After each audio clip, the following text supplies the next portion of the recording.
Good morning बच्चों।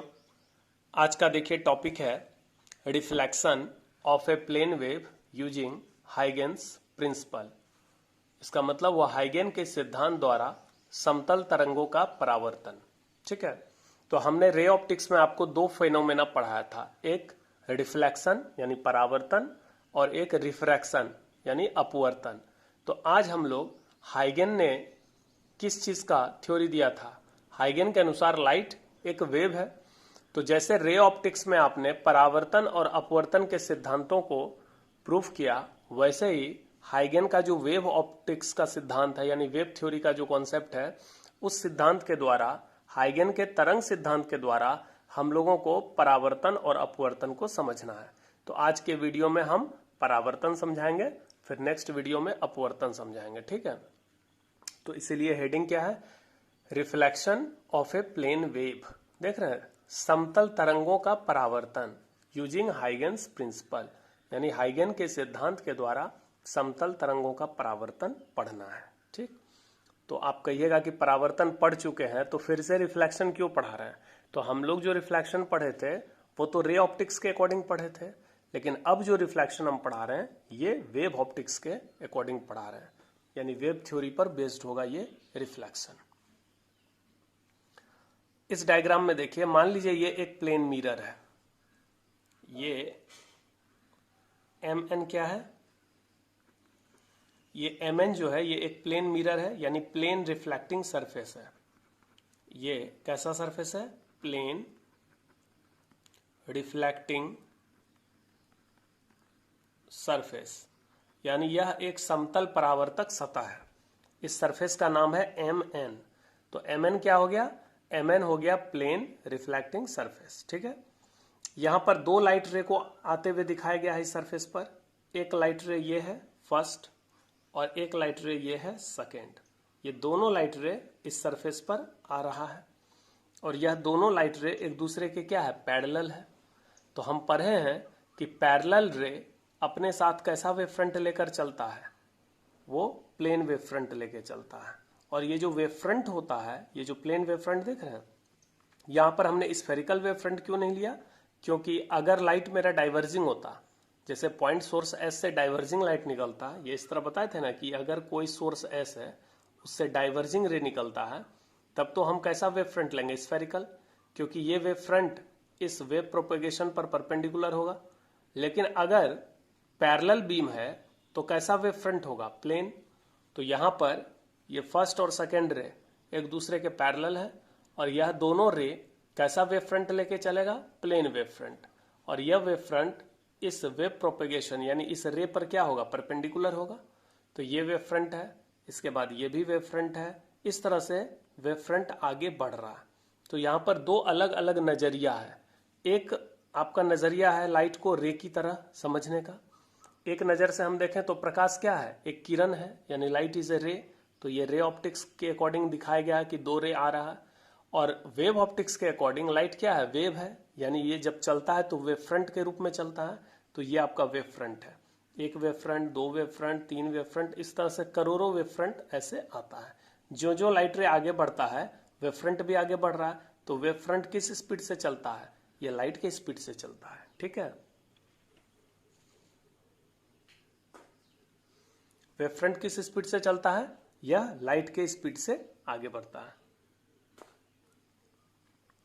तो जैसे जैसे लाइट आगे बढ़ रहा है, ठीक है, ये इस तरह से लाइट रे आ रहा है, इसके साथ साथ क्या आ रहा है, वेव फ्रंट आ रहा है। तो वेव ऑप्टिक्स के अकॉर्डिंग इसके साथ क्या आ रहा है, वेव फ्रंट आ रहा है। तो वेव फ्रंट जो आ रहा है, सबसे पहला वेव फ्रंट आकर इस सरफेस से टकराएगा। ये जो एम एन सरफेस है, यह जो समतल परावर्तक सतह है, इसको हिंदी में क्या कहेंगे, समतल परावर्तक सतह। इस समतल परावर्तक सतह से यह वेव फ्रंट आकर टकराया। यह किस पॉइंट पे आकर टकराया, पॉइंट ए पर, देख रहे हैं। तो इस चारों वेव फ्रंट में किस वेव फ्रंट को हम इंसिडेंट वेव फ्रंट कहेंगे, ये इंसिडेंट वेव फ्रंट नहीं है, ये भी इंसिडेंट वेव फ्रंट नहीं है, ये भी इंसिडेंट वेव फ्रंट नहीं है। लेकिन ये जो वेव फ्रंट जो इस सरफेस से आके टकराया है, इस समतल परावर्तक से सतह से जो वेव फ्रंट आकर टकराया, ये किस पॉइंट पे आकर टकराया? पॉइंट ए पर। तो इस वेव फ्रंट को हम इंसिडेंट वेव फ्रंट कहेंगे। कौन सा वेव फ्रंट कहेंगे? Incident wave front. इसको हिंदी में क्या कहेंगे? इंसिडेंट का मतलब आपतित, वेव फ्रंट को हिंदी में क्या बोलते हैं? तरंगाग्र। तो ये ए बी जो है, ये A B plane wave front है, इसी प्लेन वेव फ्रंट को हम इंसिडेंट वेव फ्रंट कहते हैं। ऐसे वेव फ्रंट तो बहुत दूर से आ रहा है, इससे पहले भी कई करोड़ वेव फ्रंट होगा, लेकिन इस सारे वेव फ्रंट में इंसिडेंट कौन सा हुआ है? इस सरफेस पर आपतित हुआ है ये वाला वेव फ्रंट ए बी। और ये एम एन क्या हो गया? ये प्लेन रिफ्लेक्टिंग सरफेस है। इस वेव फ्रंट, ये जो इंसिडेंट वेव फ्रंट है और ये जो सरफेस है, इसके बीच का एंगल कहलाता है एंगल ऑफ इंसिडेंस। इस आई को कहते हैं आपतन कोण। आई क्या है? Angle of incidence. तो एंगल ऑफ इंसिडेंस को रे ऑप्टिक्स में कैसे डिफाइन करते थे? The angle between incident ray and normal. ये जैसे प्लेन मिरर है, ये इंसिडेंट रे है और ये नॉर्मल है, तो दोनों के बीच का एंगल को क्या कहते थे? आपतन कोण। What is I? I is angle of incidence. The angle between incident ray and normal. आपतित किरण और अभिलंब के बीच के कोण को आपतन कोण कहते हैं। तो ये तो परिभाषा आप रे ऑप्टिक्स में देते थे, लेकिन वेव ऑप्टिक्स में आप क्या लिखिएगा? वेव ऑप्टिक्स में लिखिएगा the angle between incident wave front and plane reflecting surface is called angle of incidence. इस दोनों डायग्राम को देखिए।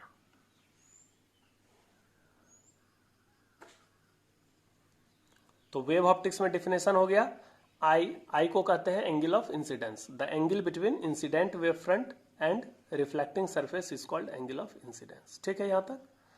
अब मान लीजिए ये जो प्लेन वेव फ्रंट है, incident wave front A B, इसका एक पॉइंट ए कहां से टकरा गया है? एम एन सरफेस से। ठीक है, लेकिन दूसरा पॉइंट बी अभी हवा में ही है, ये बी पॉइंट अभी यहीं पर है। तो मान लेते हैं इस बी पॉइंट को इस पॉइंट सी तक आने में, यानी इस पॉइंट बी को इस सरफेस के बिंदु सी से टकराने में टी टाइम लग गया। यानी ये जो देख रहे हैं ये बी, इस बिंदु बी को यहां तक आने में कितना टाइम लगा? टी। तो अगर लाइट का वेलोसिटी भी माना जाए तो यह जो दूरी होगा यहां से यहां आने में टी समय लगा। लाइट का स्पीड भी है, लाइट का स्पीड मतलब वेव फ्रंट का स्पीड। तो ये जो वेव फ्रंट है ए बी, इस वेव फ्रंट का ये जो बिंदु बी है, इसको यहां से यहां आने में टी समय लगा। तो यह जो डिस्टेंस होगा, यह जो दूरी देख रहे हैं बीसी, बिंदु बी और सी के बीच का दूरी, इसको हम वीटी लिखेंगे, क्योंकि दूरी का फॉर्मूला होता है चाल गुना समय। Distance equal to speed into time. तो लाइट का स्पीड यानी वेव फ्रंट का स्पीड है v और टाइम लगा t। तो b से c आने में कितना दूरी तय करेगा? vt। ठीक है, लेकिन इतने टाइम t में ये जो वेव फ्रंट है, वेव फ्रंट का जो ये वाला पॉइंट है b, इस बिंदु b को c तक आने में कितना टाइम लगा? t। और t टाइम में यह दूरी कितना तय करेगा? vt। लेकिन इतने टाइम t में यह जो बिंदु a है, इससे जो सेकेंडरी वेवलेट निकलेगा वह भी कितना दूरी तय करेगा? ये जो सेकेंडरी वेव आप पढ़े हैं ना कि किसी वेव फ्रंट का जितना भी पॉइंट होता है, आपको हमने पढ़ाया था कि वेव फ्रंट, ये वेव फ्रंट है, स्फेरिकल वेव फ्रंट है, इस वेव फ्रंट पर जितना भी पॉइंट है सब सेकेंडरी सोर्स है, और सब प्रत्येक सेकेंडरी सोर्स से बहुत सारा वेव निकलेगा जो सेकेंडरी वेवलेट बनाएगा। ये जो छोटा वाला गोला है इसको सेकेंडरी वेवलेट कहते हैं। तो ये जो पॉइंट ए है, इससे ये देख रहे हैं पॉइंट ए, ये पॉइंट ए कहां पर स्थित है? यह इंसिडेंट वेव फ्रंट पर स्थित है। तो इस इंसिडेंट वेव फ्रंट का जो पॉइंट ए है, ये सेकेंडरी सोर्स की तरह काम करेगा, और पॉइंट ए से जितना भी वेव निकलेगा वो टी समय में कितना दूरी तय करेगा? वीटी। तो यह एक सेकेंडरी वेवलेट बनाएगा। ये जो छोटा स्फेयर देख रहे हैं, ये सेकेंडरी वेवलेट है। इसको हम इस डायग्राम में देख सकते हैं। यहां पर देखिए ये दोनों पैरेलल रे है, फर्स्ट और सेकेंड, ये पैरेलल रे आ रहा है और इस एमएन सरफेस से टकरा रहा है। लेकिन अब वेव ऑप्टिक्स में कैसे बात करेंगे कि पैरेलल रे अपने साथ क्या लेकर आ रहा है? Wave front. कौन सा wave front? Plane wave front. तो इस प्लेन वेव फ्रंट में किस वेव फ्रंट को हम इंसिडेंट वेव फ्रंट कहेंगे? इसको नहीं कहेंगे। जो वेव फ्रंट इस सरफेस से आके टकराएगा पहली बार, तो पहली बार ये इसको आगे बढ़ाते जाइए, तो हम देख रहे हैं ये वाला जो वेव फ्रंट है, ये बिंदु ए पे आके टकरा रहा है इस सतह से, तो इस वेव फ्रंट को कहेंगे इंसिडेंट वेव फ्रंट।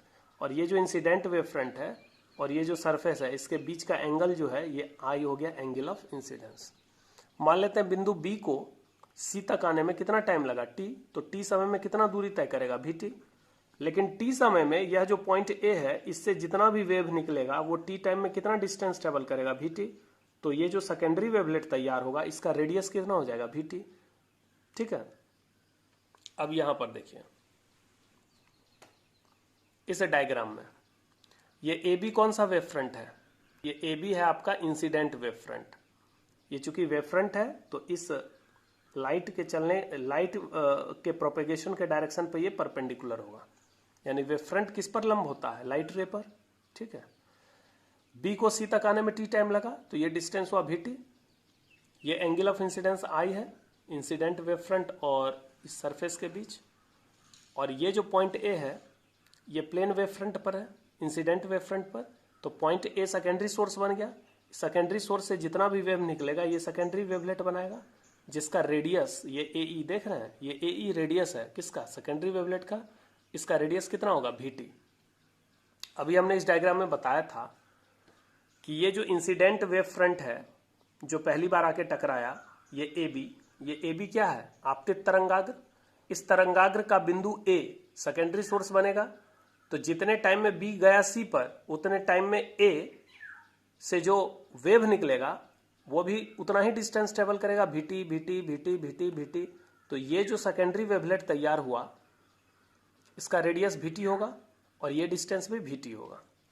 ठीक है, अब देखिए पॉइंट सी से आप एक टेंजेंट खींचिए। तो ये जो टेंजेंशियल सरफेस होगा पॉइंट सी से किस पर टेंजेंट खींचना, इस छोटे वाले स्फीयर पे। तो ये जो टेंजेंशियल सरफेस होगा ये आपका रिफ्लेक्टेड वेव फ्रंट होगा।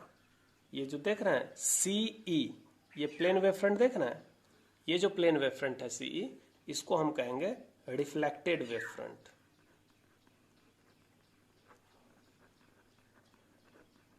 इसको हिंदी में क्या कहेंगे, परावर्तित तरंगाग्र। तो यहां पर ए बी क्या है, ए बी है इंसिडेंट वेव फ्रंट और सीई क्या है, रिफ्लेक्टेड वेव फ्रंट। ध्यान से सुनिए, ए बी क्या है, ए बी है इंसिडेंट वेव फ्रंट यानी आपतित तरंगाग्र।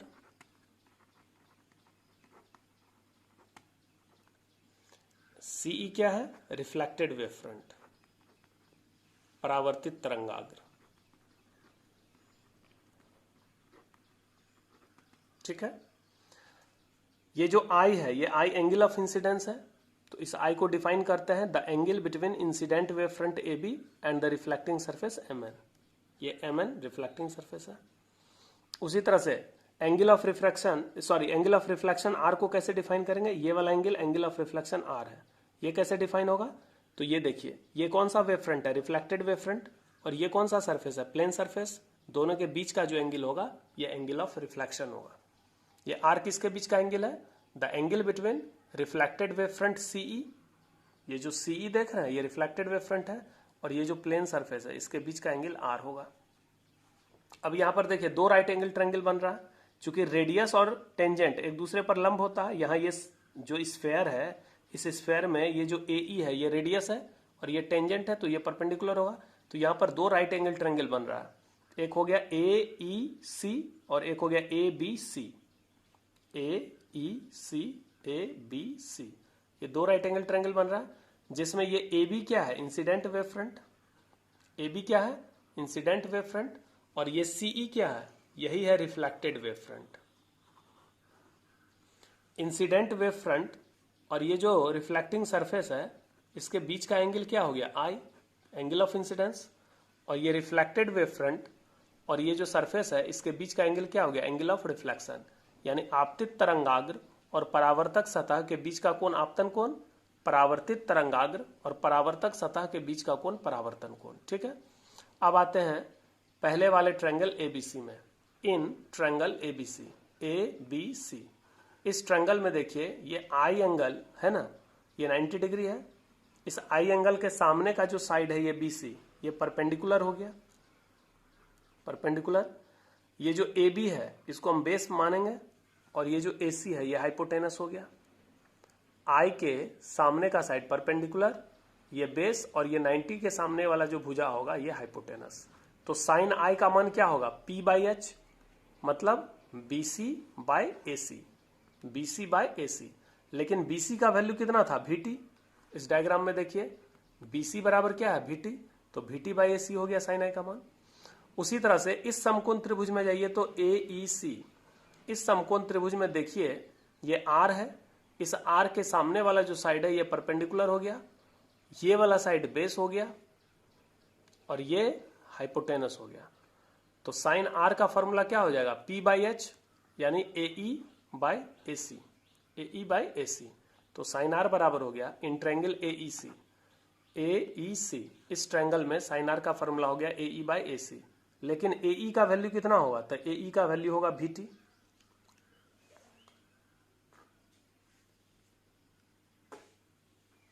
AE का वैल्यू कितना हो जाएगा, VT।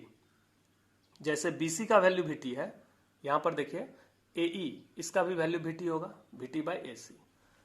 अब दोनों इक्वेशन देखिए, साइन I का वैल्यू आ गया VT by AC, sine R का वैल्यू VT बाई AC, तो दोनों बराबर आ गया। इसका मतलब इक्वेशन 1 मानेंगे और इसको इक्वेशन 2, तो दोनों इक्वेशन का RHS बराबर है तो LHS बराबर होगा।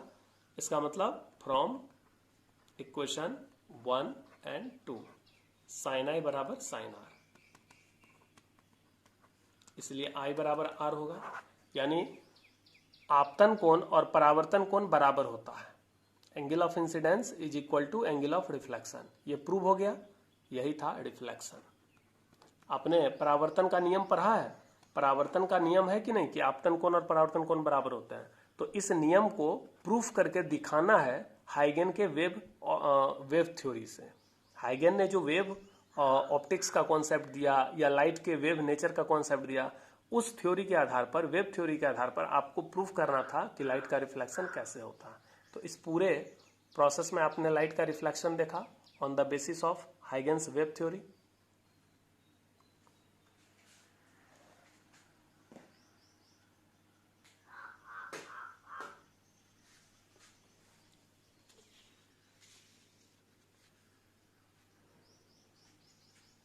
देखिए, reflection of a plane wave using Huygens principle, हाइगन के सिद्धांत द्वारा समतल तरंगों का परावर्तन। ये इंपॉर्टेंट क्वेश्चन है, ये लॉन्ग क्वेश्चन में आता 5 नंबर में, ठीक है। रिफ्लेक्शन या रिफ्रैक्शन यानी परावर्तन या अपवर्तन में कोई एक पूछता है, ठीक है। तो किसी एक का तैयारी करेंगे आप, तो जब भी लॉन्ग क्वेश्चन में आएगा उसमें लिखा हुआ रहता है कि प्रूव आइदर रिफ्लेक्शन और refraction on the basis of Huygens wave theory. तो आपको रिफ्लेक्शन या रिफ्रैक्शन में किसी एक को प्रूफ करना है। तो आज हम लोग रिफ्लेक्शन देख रहे हैं। इस डायग्राम को देखिए, ये दोनों लाइट रे है, पैरेलल है। यहां पर ए बी क्या है, इंसिडेंट वेव फ्रंट, ये परपेंडिकुलर होगा। ए बी क्या है, इंसिडेंट वेव फ्रंट। ये बी को सी तक आने में कितना टाइम लगेगा, टी। तो ये जो डिस्टेंस है बी सी, इसको किसके बराबर मानेंगे, वी टी। और उतने ही टाइम टी में, जितना टाइम टी में बी गया सी पर, उतने टाइम टी में ए कहां चला गया। ए से जो वेवलेट निकलेगा, मतलब वेव निकलेगा, वो कितना बड़ा वेवलेट तैयार करेगा, तो उसका रेडियस होगा वीटी। बताए थे ना, इस पॉइंट ए से जितना भी वेव निकलेगा वो टी समय में कितना डिस्टेंस ट्रेवल करेगा, वीटी वीटी वीटी। तो ये जो सेकेंडरी वेवलेट है इसका भी रेडियस वीटी होगा।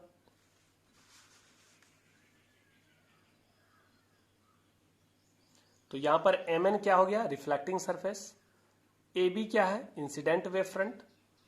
ये इंसिडेंट वेव फ्रंट और रिफ्लेक्टिंग सरफेस के बीच का एंगल, एंगल ऑफ इंसिडेंट। और ये रिफ्लेक्टिंग सरफेस है, रिफ्लेक्टिंग वेव फ्रंट। ये इंसिडेंट वेव फ्रंट, ये रिफ्लेक्टेड वेव फ्रंट। तो इंसिडेंट वेव फ्रंट और सरफेस के बीच का एंगल आई। ये रिफ्लेक्टेड वेव फ्रंट क्या हो गया, सीई, परावर्तित तरंगाग्र। तो ये रिफ्लेक्टेड वेव फ्रंट और ये सरफेस के बीच का एंगल हो गया आर। आर को कहेंगे एंगल ऑफ रिफ्लेक्शन। और देखिए रे ऑप्टिक्स के अकॉर्डिंग ये इंसिडेंट रे है, ये पॉइंट ए पर ये नॉर्मल दिखाया गया है, ये नॉर्मल है, और ये रिफ्लेक्टेड लाइट है। Incident ray, reflected ray, normal. तो इसको क्या कहेंगे, एंगल ऑफ इंसिडेंस, और इसको क्या कहेंगे, angle of reflection. Ray optics के अकॉर्डिंग आपने यही पढ़ा था, ये incident ray, normal, reflected ray, और ये angle of incidence I, angle of reflection R. तो रे ऑप्टिक्स में आई को कैसे डिफाइन करते हैं? आपतित किरण और अभिलंब के बीच का कोण आपतन कोण, परावर्तित किरण और अभिलंब के बीच का कोण परावर्तन कोण। लेकिन वेव ऑप्टिक्स में आई को कैसे डिफाइन करते हैं? आपतित तरंगाग्र यानी incident wave front and reflecting surface यानी परावर्तक सतह के बीच का कोण आपतन कोण, परावर्तित तरंगाग्र ये सीई और परावर्तक सतह एमएन के बीच का कोण परावर्तन कोण। ठीक है, तो ये बी को सी तक आने में टी टाइम लगा तो यह डिस्टेंस वीटी होगा, और ए को ई तक जाने में टी टाइम लगा तो ये ए ई डिस्टेंस जो है ये भी वीटी होगा। और ये देख रहे हैं ये छोटा सा ऐसे स्फेयर खींचने का कोशिश किया गया, ये पूरा स्फेयर भी आप खींच सकते हैं। इस स्फेयर पॉइंट सी से जब हम टेंजेंट पास कराएंगे तो यह इस स्फेयर इस गोला के किस पॉइंट पर टच कर रहा है? ई पॉइंट पर।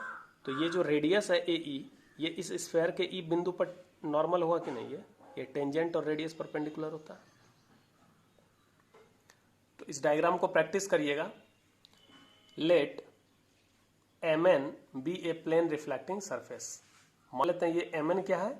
एक प्लेन रिफ्लेक्टिंग सरफेस है। लेट एट टाइम टी बराबर 0, मान लेते हैं टी बराबर 0 टाइम पर a plane wave front A B, ये ए बी क्या है? प्लेन वेव फ्रंट है। इज इंसिडेंट, ये आपतित हो रहा है on the reflecting surface M N, इस परावर्तक सतह एम एन पर एक wave front A B incident हुआ है।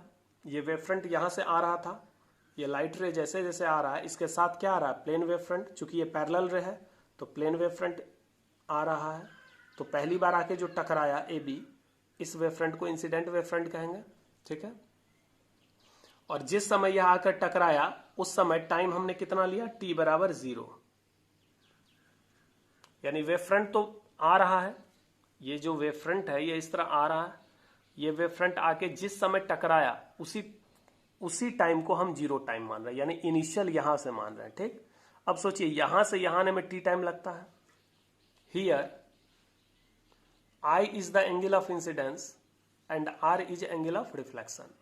ठीक है, let after time T wave front reaches from B to C, मान लेते हैं टी टाइम के बाद वेव फ्रंट कहां से कहां पहुंच रहा है? बी से सी पर। सो बी सी बराबर भी टी, तो यह जो दूरी देख रहे हैं BC, बी से सी तक का दूरी कितना होगा? VT।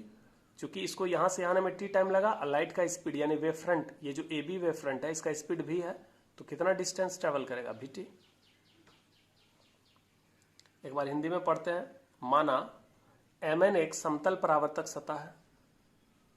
माना t बराबर 0 समय पर एक समतल तरंगाग्र AB परावर्तक सतह MN पर आपतित होता है। यह जो समतल तरंगाग्र यानी प्लेन वेव फ्रंट AB है, यह इस सतह पर क्या हो रहा है? आपतित हो रहा है। किस समय पर? t बराबर 0 समय पर। यहां I आपतन कोण और R परावर्तन कोण है। माना t समय बाद तरंगाग्र B से C बिंदु तक पहुंचता है जहां BC बराबर VT।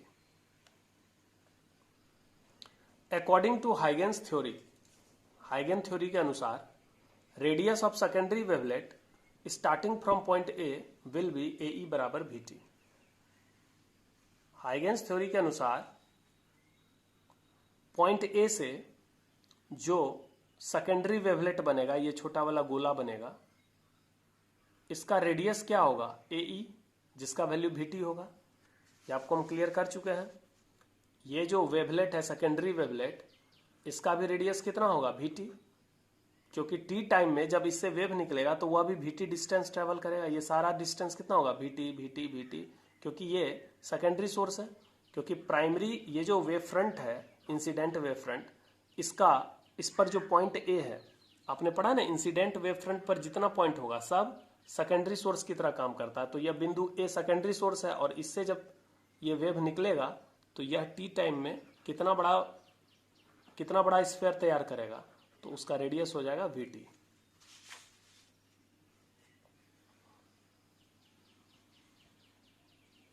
According to Huygens theory, radius of secondary wavelet starting from point A will be AE बराबर VT। The plane tangential to the secondary wavelet and passing through point C, that is CE। वैसा plane जो tangential है यानी स्पर्शीय है किसके? Secondary wavelet, और जो बिंदु C से गुजर रहा है। यहां ध्यान से देखिए डायग्राम में, ये वाला जो प्लेन है सीई, यह बिंदु सी से गुजर रहा है और किस पर टेंजेंट है? ये जो सेकेंडरी वेवलेट है, ये जो गोला देख रहे हैं छोटा वाला, इस गोला पर ये क्या है? टेंजेंट है। तो वह क्या बताएगा? यह रिफ्लेक्टेड वेव फ्रंट को बताएगा।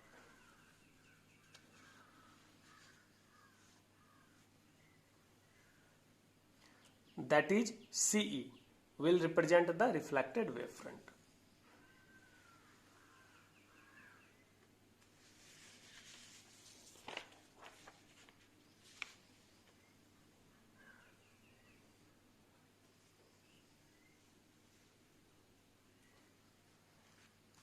किसी भी समय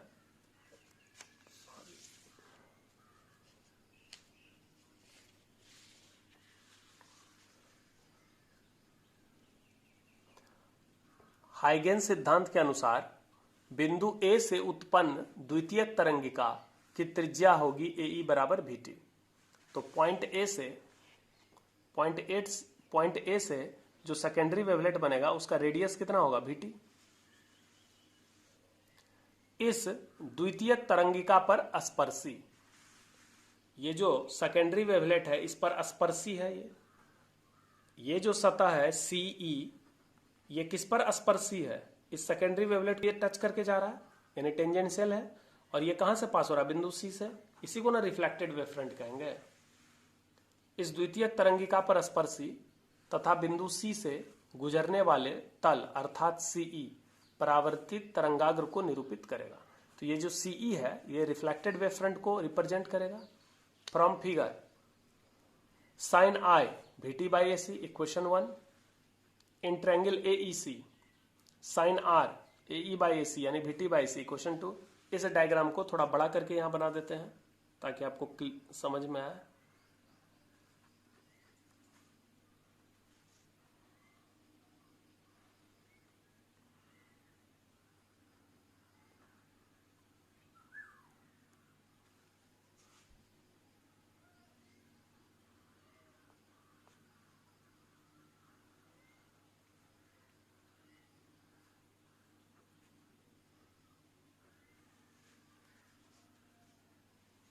तो इन ट्रायंगल एबीसी, ये जो एबीसी ट्रायंगल है इसमें साइन आई का वैल्यू कितना हो जाएगा? आई के सामने वाला भुजा ये परपेंडिकुलर हो गया, ये हाइपोटेनस हो गया।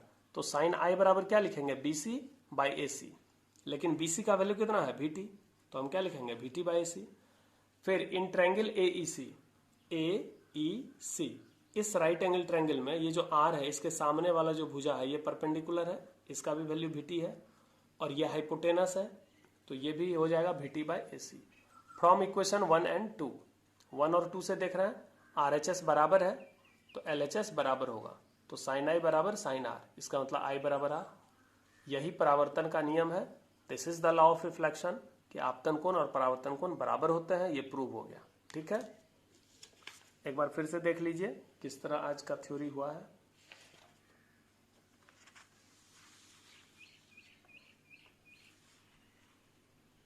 आज हमने पढ़ा reflection of a plane wave using Huygens principle. ये डायग्राम है, यहां से थ्योरी स्टार्ट हो गया। ये इंपॉर्टेंट है, इसको लिख लीजिएगा।